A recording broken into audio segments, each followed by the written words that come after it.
बारिश की वो रात। कहते हैं बारिश का मौसम बड़ा ही सुहाना होता है। हर तरफ हरियाली और गीली मिट्टी की वो दिल को खुश कर देने वाली एक खुशबू। हर चीज की खूबसूरती मानो दोगुनी हो जाती है। आप कहीं भी जाओ, लगता है जैसे बारिश आपका पीछा ही कर रही हो। पर अगर आपका पीछा बारिश के अलावा कोई और भी कर रहा हो तो? ये कहानी 24 साल के वरुण की है।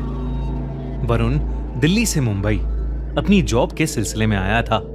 हालांकि उसे मुंबई की फास्ट लाइफ कुछ खास पसंद नहीं थी, पर वो अपने काम के लिए बहुत पैशनेट था।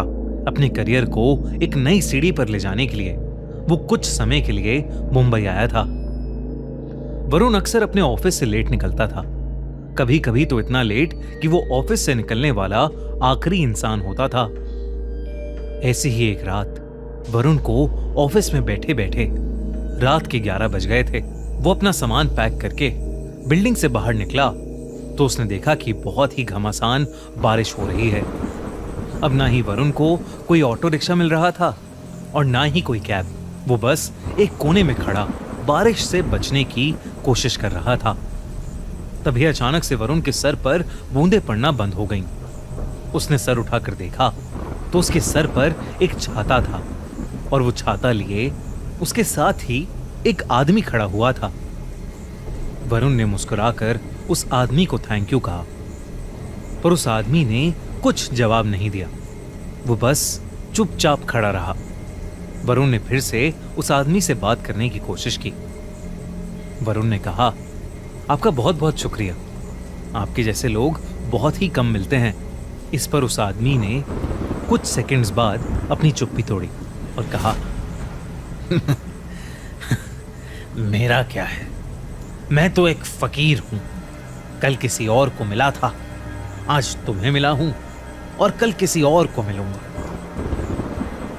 वरुण को उस आदमी की बात थोड़ी अजीब लगी। उसे लगा कि शायद वो आदमी नशे में है। वरुण तुरंत उसके छाते से निकलकर रोड पर चलने लगा, इस उम्मीद में कि शायद आगे उसे ऑटो मिल जाएगा। पर बारिश थी कि रुकने का नाम ही नहीं ले रही थी। बारिश में चलते चलते वरुण के पैर जैसे ही जमीन पर पड़ रहे थे तो एक आवाज आ रही थी, छपा। पर कुछ दूर चलते ही वरुण ने नोटिस किया कि वो आवाज अब 2 बार आने लगी थी।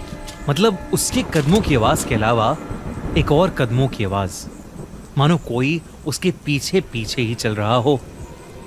वरुण ने मुड़कर पीछे देखा तो उसके पीछे कोई भी नहीं था। वरुण के लिए यह पूरा शहर ही नया था। उसे रास्तों का इतना अंदाजा नहीं था, पर क्योंकि उसका घर ऑफिस के पास ही था तो वो जैसे तैसे पैदल ही अपने घर पहुंच गया। उस रात वरुण का रूममेट भी फ्लैट पर नहीं था। कुछ दिनों के लिए वो अपने घर गया था। वरुण अक्सर ऑफिस से आकर ही सो जाता था, पर आज का दिन कुछ अलग था। बिस्तर पर लेटा हुआ वरुण सोने की जितनी भी कोशिश करता, उसे नींद आने का नाम ही नहीं ले रही थी। उसका फ्लैट बिल्डिंग के 6th फ्लोर पर था और बाहर चल रही तेज हवा और बारिश से उसके कमरे में लगी खिड़की जोर जोर से बज रही थी। आसमान में जोरों की बिजली भी कड़क रही थी। ऐसा लग रहा था कि कभी भी कोई बादल फट जाएगा। और इसी शोर की वजह से उसके लिए पूरा माहौल बहुत ही डरावना हो गया था। वरुण की सोने की नाकाम कोशिशों के बाद वो किचन से पानी लेने के लिए उठा, पर जैसे ही वरुण ने अपने पैर कमरे के फर्श पर रखे वो चौंक गया, क्योंकि वरुण के कमरे का फर्श गीला था। उसने उठकर ध्यान से देखा तो उसे पता चला कि कमरे की खिड़की थोड़ी खुली होने की वजह से पानी कमरे के अंदर आ गया था। वरुण तेजी से उस खिड़की को बंद करने गया और जैसे ही उसने खिड़की बंद की, खिड़की के कांच पर उसे एक हाथ दिखाई दिया।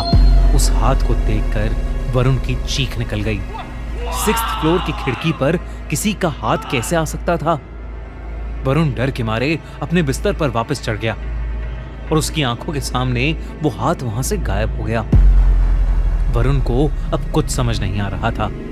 इससे पहले कि वो कुछ कर पाता, अचानक से फ्लैट की लाइट ही चली गई। वरुण ने अपने मुंबई के एक दोस्त को कॉल लगाने के लिए अपना फोन उठाया तो उसने देखा कि फोन को चार्जिंग पर लगाने के बावजूद उसका पूरा फोन डिस्चार्ज था। उसमें बैटरी ही नहीं थी।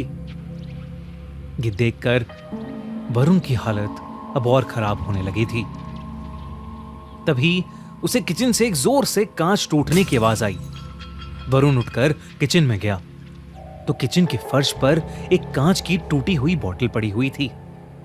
नजर घुमाकर देखने पर वरुण को किचन में एक काली बिल्ली दिखी।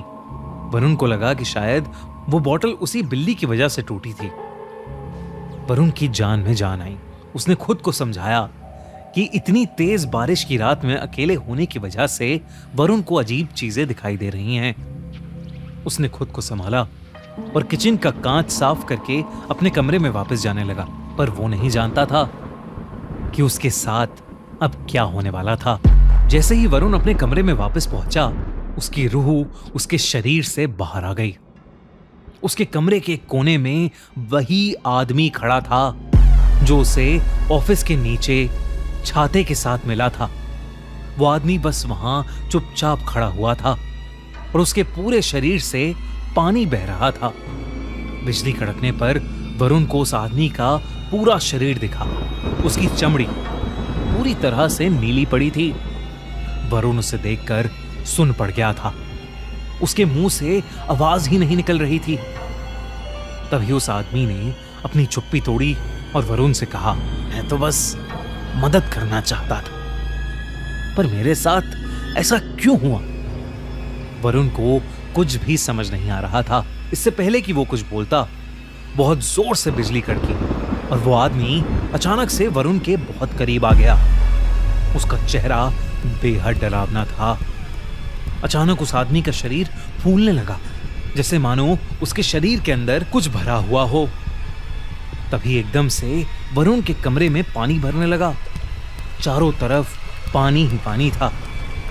इससे पहले कि वरुण कुछ कर पाता, वो पानी में डूबने लगा।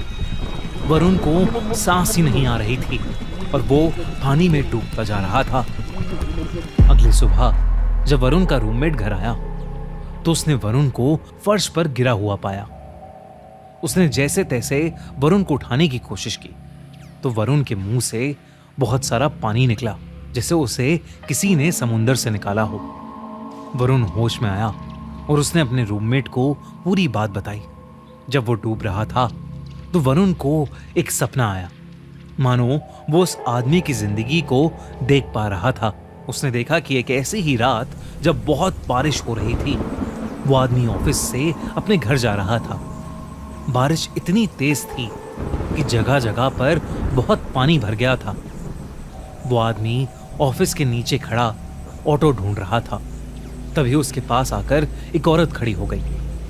कुछ देर बाद उस औरत को लेने एक गाड़ी वहां पर आई, पर गाड़ी में बैठते समय उस आदमी ने देखा कि उस औरत का दुपट्टा गाड़ी के दरवाजे से बाहर निकल रहा था। बस उस औरत को यही बताने के लिए वो आदमी उस गाड़ी के पीछे तेजी से गया और उसका पैर एक बहुत ही गहरे गड्ढे में पड़ गया। वो गड्ढा इतना गहरा था कि वो आदमी उसके अंदर डूबने लगा और इससे पहले कि कोई उसे बचा पाता, उसके लंग्स में पानी भर गया था और उसकी वहीं मौत हो गई। जब वरुण ने अपने ऑफिस के एरिया के पास जाकर लोगों से इस बारे में पूछा तो उसे पता चला कि कुछ साल पहले एक पतला बूढ़ा आदमी वहीं बारिश में गड्ढे में मर गया था। ये सुनकर वरुण का दिल दहल गया था। कल रात उसकी मुलाकात जिस आदमी से हुई थी वो वाकई उसी बूढ़े आदमी की आत्मा थी। वरुण ने अगले ही दिन अपनी फ्लाइट बुक की और वापस अपने घर दिल्ली चला गया। उस दिन के बाद से वरुण को वो इंसान कभी नहीं दिखा, लेकिन आज भी तेज बारिश होते ही वरुण घबराहट के मारे कपकपाने लगता है।